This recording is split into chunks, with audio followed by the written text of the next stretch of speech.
Irrésistible en début de saison, le TFC semble aujourd'hui au fond du trou. Le match de samedi contre Clermont a confirmé cette malheureuse tendance avec une défaite 3-1. Daniel Sanchez, l'entraîneur tourangeau, affiche même une certaine fatalité. Score lourd, oui, mais une victoire de Clermont méritée, compte tenu surtout de la première mi-temps où on a été dans l'engagement en dessous et où on a joué de manière assez naïve en commettant trop de fautes. Et donc sur un énième coup franc, on prend un but. 37e minute, l'attaquant clermontois Sloan Priva est dans ses œuvres. Il obtient un coup franc.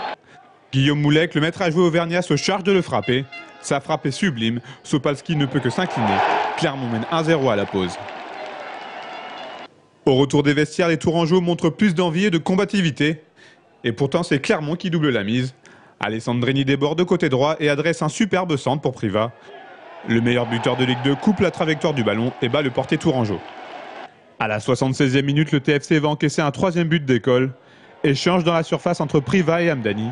Ce dernier trouve Alessandrini qui fusille Sopalski. On est dans des dispositions actuelles où on est en manque de confiance, où on est en manque de rigueur aussi, parce qu'on prend trop de buts. Et je vous dis, tant qu'on ne récupère pas cette confiance en défendant bien, en récupérant bien des ballons, ce sera difficile.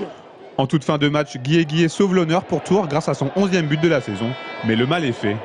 Le TFC n'y arrive plus.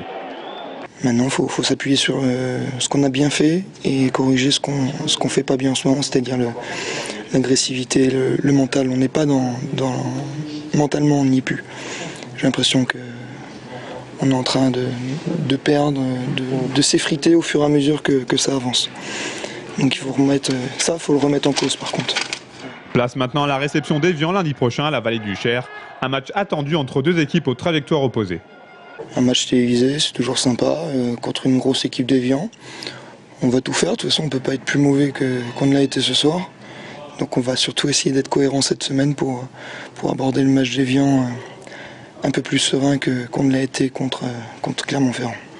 Même si la saison est encore longue, le résultat du choc contre Évian conditionnera peut-être la suite de la compétition pour le TFC.